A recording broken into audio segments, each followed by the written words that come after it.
পৌরব জয়তু।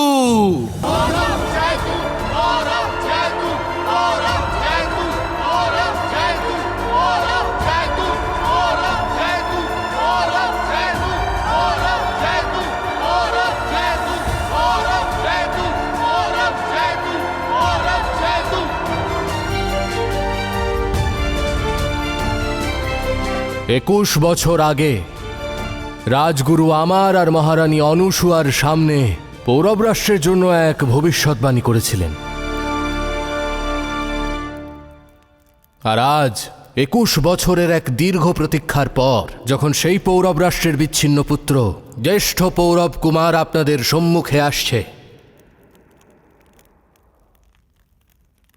আমি ওই ভবিষ্যৎবাণী আপনাদের সকলকে জানাতে চাই।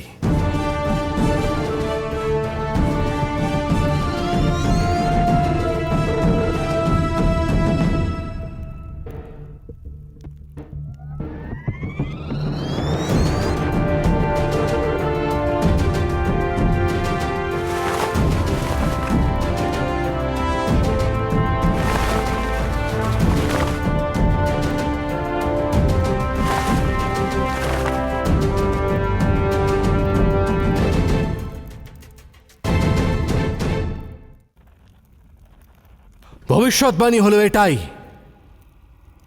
যে মহারানী অনুসুয়া আর আমার পুত্র দৈহিক গঠনে লোহার মতো শক্তিশালী হবে আর মন থেকে কোমল। যে আমার পুত্র এই রাজ্যের এই প্রজাদের রক্ষক হবে।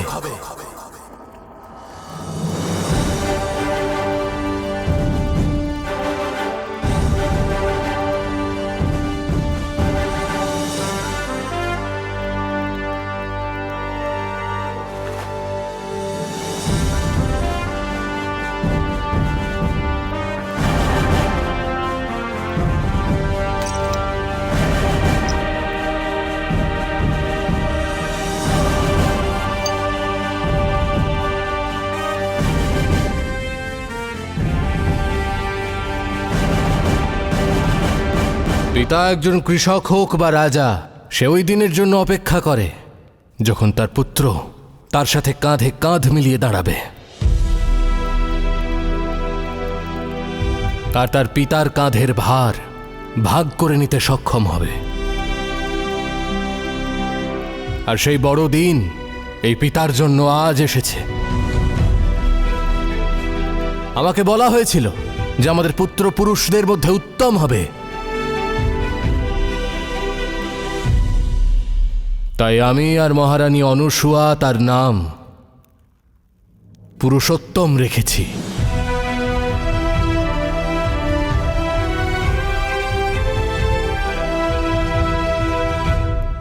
আসছে পৌরব রাজ্যের প্রজাদের সম্মুখে তাদের রাজকুমার পুরুষোত্তম। রাজকুমার পুরুষোত্তমের, রাজকুমার পুরুষোত্তমের, রাজকুমার পুরুষোত্তমের, রাজকুমার পুরুষোত্তমের।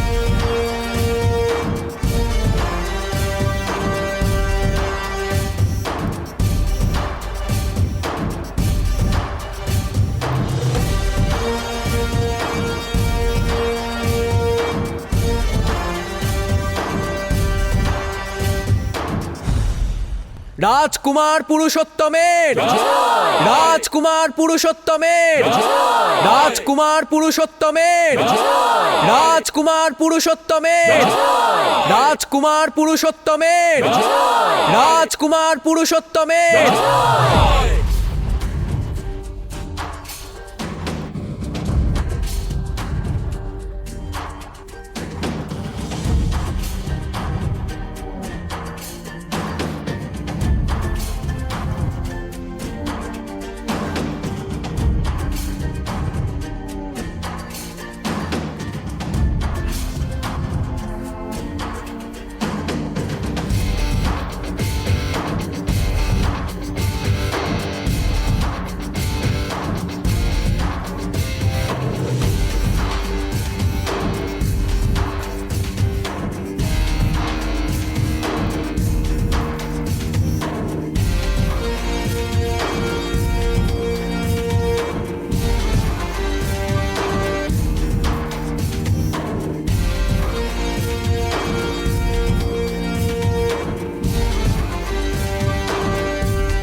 দীর্ঘ 21 বছর পরে আমরা সবাই একসাথে আছি পুরু। আমি তোমায় বলে বোঝাতে পারবো না যে এই মুহূর্তটা আমার জন্য কতটা আনন্দের। আপনি না বললেও আমি সবটা বুঝতে পারছি মহারাজ, যে এই সময়টা কতটা গুরুত্বপূর্ণ। একসাথে কাঁধ মেলানোটা আবশ্যক, কারণ আপনজনরা যখন পাশে থাকে তখন বাইরের লোকেদের ক্ষমতা কমে যায়।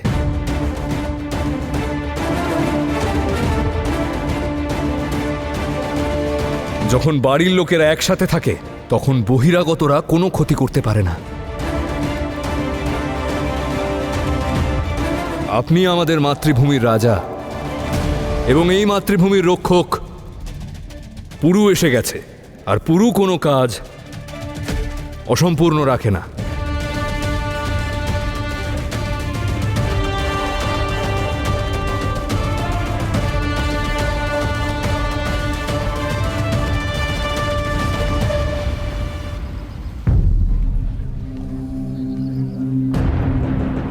তুমি ফিলিপকে সাহায্য করতে আসোনি আলেকজান্ডার,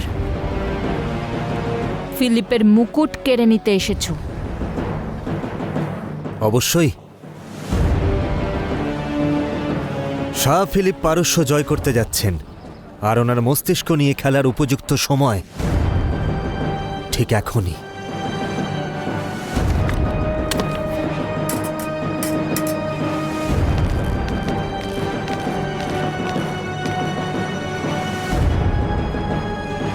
আলেকজান্ডার, তুমি এখানে কি করছো?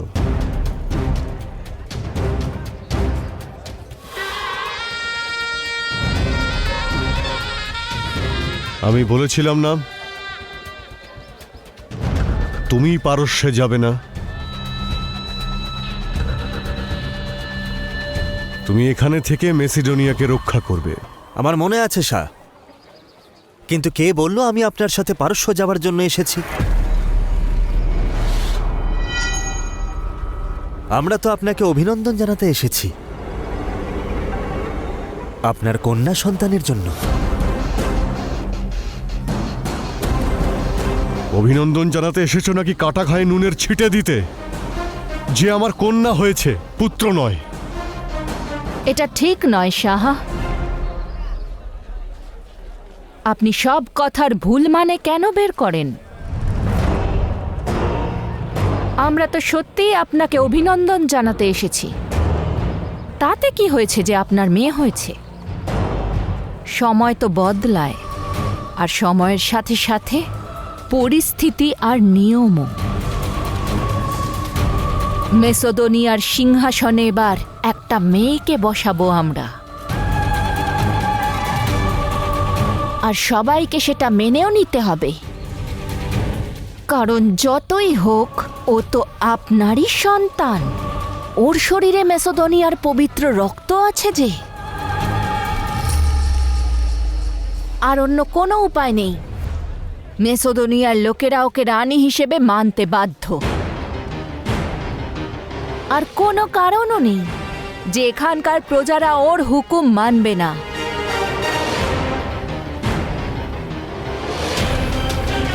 আর এটা ভালো করেছেন যে আপনি আলেকজান্ডারকে মেসোদোনিয়া রক্ষা করার জন্য ডেকে নিলেন। আপনার মেয়ে তো এখনো ছোট, কে বলতে পারে আপনার অনুপস্থিতিতে আবার কোন বিপদ এসে পড়ে। আলেকজান্ডার থাকলে অন্তত কেউ তো থাকবে যে আপনার অনুপস্থিতিতে আপনার পরিবার আর আপনার সিংহাসনকে রক্ষা করতে পারবে।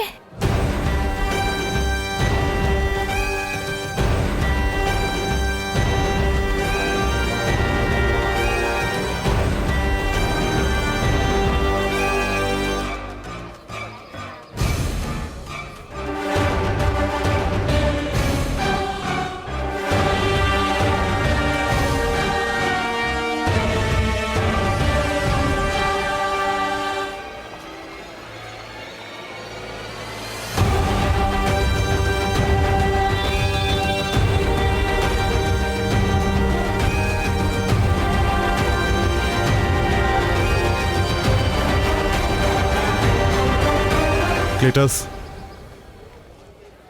যাত্রা থামাও। কি হয়েছে শাহ? সেনারা তৈরি আর রসদ ও জাহাজগুলোতে তুলে দেওয়া হয়েছে। বলছি যাত্রা থামাও আর রসদ নামিয়ে নাও। এখন আমরা পারস্যে যাব না।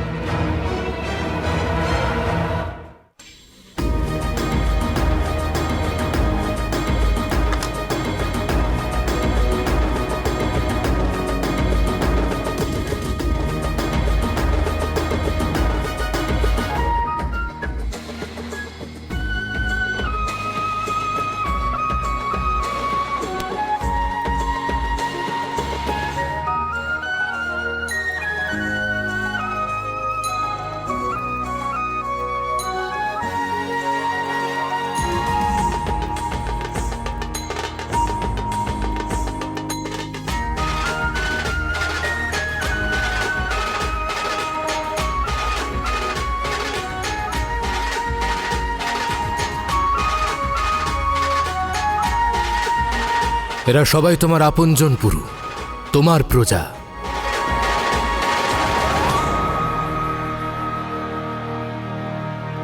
আজ এখানে তোমায় দেখতে এসেছে, শুনতে এসেছে। এগিয়ে যাও আর ওদের সঙ্গে কথা বলো।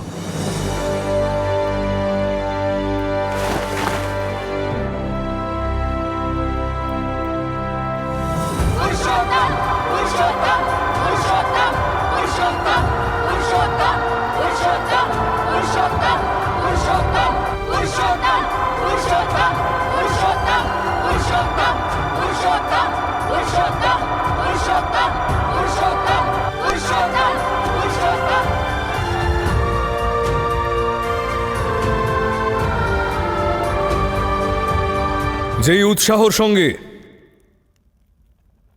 যেই আত্মীয়তার সঙ্গে আপনারা সকলে আমাকে স্বাগত জানিয়েছেন, সেটা আমার মনকে স্পর্শ করেছে। কিন্তু একটা কথা আমি স্পষ্ট করে বলতে চাই, যে আমি কোনো রাজকুমার নই।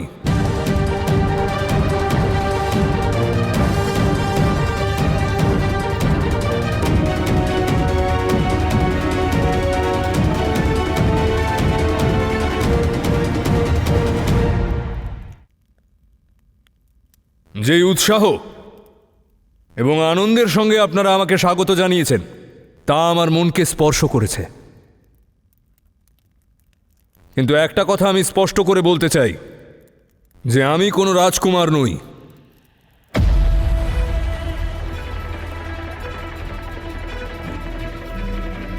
কারণ এই বস্ত্র, এই অলংকার, এ তো যে কেউ মূল্যের বিনিময়ে কিনতে পারে।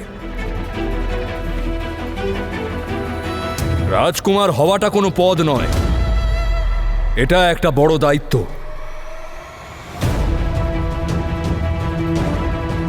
রাজা বা রাজকুমার সে নয় যে শুধু প্রজাদের জয় জয়কার শোনে, বরং সে যে নিজের প্রজার দুঃখ কষ্ট বুঝতে পারে।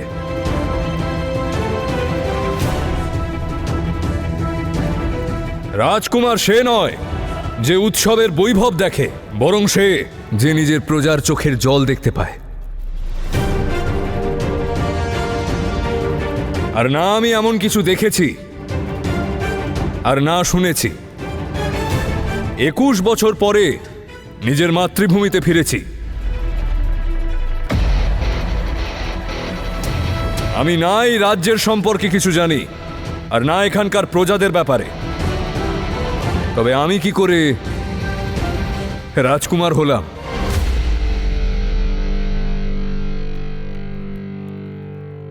আমি নিজেকে রাজকুমার তখনই মনে করব যখন আমি এই রাজ্যের সম্পর্কে সবকিছু জানতে পারবো।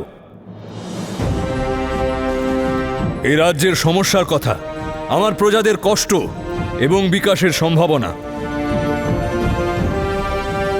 আর এই প্রয়াসের প্রারম্ভ আমি আজ থেকেই করব। সবার প্রথমে আমি ফার্সি বাজারটা ঘুরে দেখব।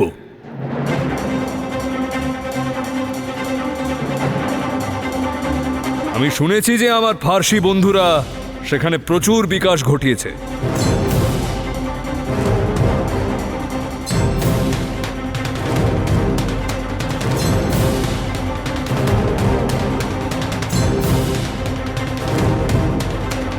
আমি 21 বছর পরে নিজের ভূমি মায়ের সঙ্গে যুক্ত হয়েছি, তাই শুরুটা সেখান থেকে করব যারা 21 বছর আগেই এখানে যুক্ত হয়েছে।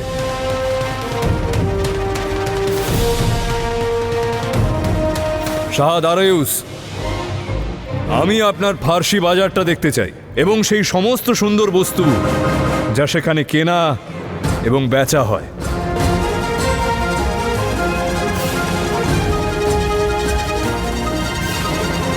নিঃসন্দেহে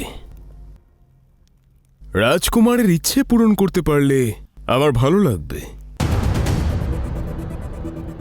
আমার মেয়ে বার্শিন নিজে আপনাকে বাজার ঘুরে দেখাবে। এইটুকু একটা কাজের জন্য রাজকুমারীকে কেন কষ্ট দেবেন? আমি একাই চলে যাব। কষ্ট নয়, কর্তব্য আমার রাজকুমার। আপনি পারস্যের জিনিস দেখতে চান, আর পারস্যের জিনিস বোঝানোর জন্য আমার মেয়ে বার্শিনের থেকে উপযুক্ত আর কেউ নেই।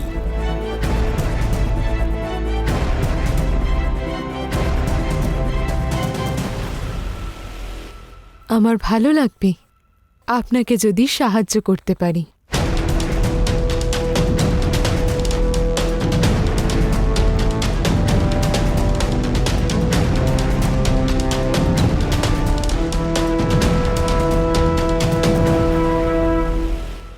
তোমার প্রতি তোমার পিতার কোনো ভালোবাসা নেই।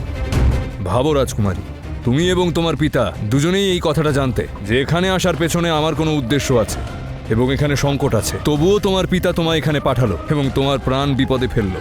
শাহ দারায়ুসের জন্য ওনার লাভ তোমার থেকে অনেক বেশি গুরুত্বপূর্ণ।